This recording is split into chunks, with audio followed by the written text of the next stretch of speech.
Bismillahirrahmanirrahim. Assalamualaikum warahmatullahi wabarakatuh. Halo semuanya, salam literasi. Perkenalkan, nama saya Sri Rahmawati dari SDN Cibunar. Di kesempatan literasi kali ini, judul buku yang saya baca ialah Hikayat Jember yang ditulis oleh T. Noria, diterbitkan oleh Bintang Books pada tahun 2014 dengan jumlah halaman 56 halaman. Pada zaman dahulu, di sebuah perkampungan legenda terdapat dua orang adik kakak yang sedang bertengkar, yakni Raden Bagus Jaka dan Nyinden Lestari.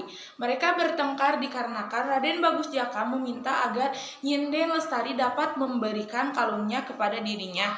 Namun di tengah perdebatan mereka datanglah Arya Getas menengahi perdebatan antara kakak dan adiknya itu. Lalu Arya Getas menasehati Nyinden Lestari agar Nyinden Lestari memberikan kalungnya kepada Raden Bagus Jaka. Akhirnya Nyinden Lestari pun memberikan kalungnya kepada Raden Bagus Jaka.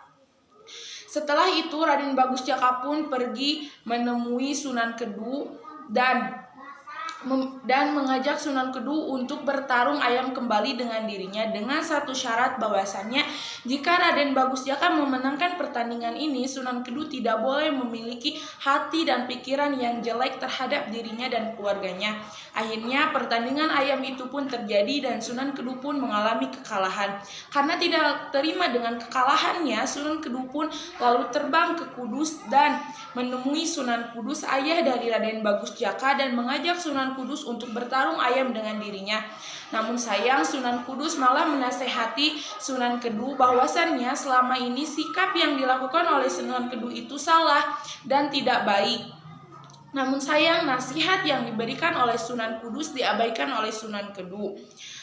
Akhirnya keesokan harinya terjadilah pertandingan antara Sunan Kedu dan Sunan Kudus setelah penyamaran yang dilakukan oleh Sunan Kedu terbongkar. Namun sebelum memulai pertandingan ini, Sunan Kedu sudah terlebih dahulu mencampuri ayamnya dengan sebuah mantra kesaktian karena ia memiliki hati dan niat untuk mempermalukan Sunan Kudus di depan banyak orang dan mengalahkan Sunan Kudus. Akhirnya orang-orang pun heran mengapa Sunan Kudus bisa mengalami kekalahan di pertandingan ayam kali ini. Lalu setelah pertandingan itu datanglah Raden Bagus Jaka menemui ayahnya. Ia meminta agar ayahnya dapat membantu dirinya untuk mengalahkan Sunan Kedu. Akhirnya ayahnya pun akan membantu Raden Bagus Jaka dengan satu syarat bahwasannya Raden Bagus Jaka harus berlaku baik kepada adik-adiknya. Akhirnya syarat yang diajukan oleh ayahnya, Raden Bagus Jaka pun menyetujuinya. Keesokan harinya, Raden Bagus Jaka diberikan satu ayam jantan putih oleh Sunan Kudus, yaitu ayam mukjizat, karena bagaimanapun ayam sakti harus dilawan dengan ayam mukjizat pula. Akhirnya terjadilah pertandingan antara Sunan Kedu dan Raden Bagus Jaka, dan Sunan Kedu mengalami kekalahan. Karena tidak terima dengan kekalahannya, lalu Sunan Kedu pun membacakan sebuah mantra. Namun sayang, dikarenakan kesombongan yang ada di dalam dirinya, Sunan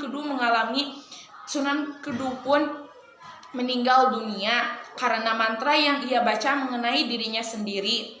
Akhirnya atas perintah Sunan Kudus bahwasannya jasad Sunan Kedu harus dimakamkan di Kudus, di sebuah perkampungan yang bernama Gibrig. Karena bagaimanapun Sunan Kedu telah jember atau berpikiran jelek terhadap dirinya dan keluarganya. Akhirnya makam Sunan Kedu pun dimakamkan di sebuah perkampungan. Dan untuk mengingat peristiwa ini, pemakaman Sunan Kedu diberi nama perkampungan pemakaman Sunan Kedu diberi nama Perkampungan Jember. Mungkin hanya sekian yang dapat saya sampaikan. Mohon maaf bila terdapat kekurangan dan juga banyak kesalahan. Billahi taufiq wal hidayah.